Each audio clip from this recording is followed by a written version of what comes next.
are quick to claim that these heavier vehicles don't get as good gas mileage, therefore they're worse for the environment. When in fact, 6-axle trucks carrying 97,000 pounds get 17% more ton miles per gallon than a 5-axle truck carrying 80,000 pounds. You just lowered the carbon footprint of every item on that vehicle when you use a more productive truck like this. And nationally, the Department of Transportation had estimated a 2 billion gallon reduction in diesel fuel use per year from this configuration.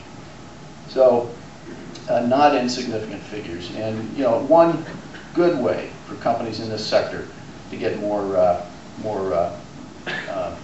environmental performance from their operations.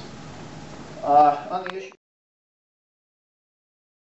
for tire is placed on the highway, and that's where you get the reduction in infrastructure impact.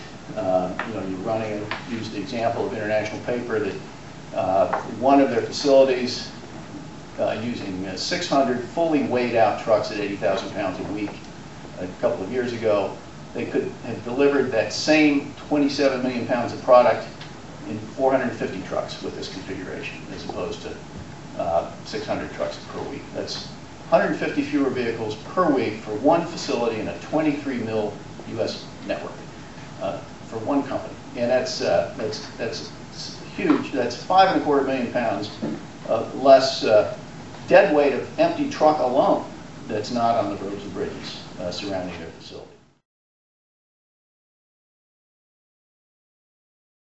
To implement in the hands of the state itself. This is not a national decision. This is a decision made by local experts at state departments of transportation around the country, and we think that's where it belongs. It does give the state the ability to essentially break the federal bridge formula. I should probably say relax the federal bridge formula, because that is essentially what it does. And I know we had representatives from Federal Highway in the room today. We had the pleasure of meeting in the past, and I've heard Mike Onder from Federal Highway say directly to an audience that it's probably time to reform the federal bridge standard. It was an arbitrary standard when it was developed, and it doesn't account for a proposal like ours, and it's probably time to reform it.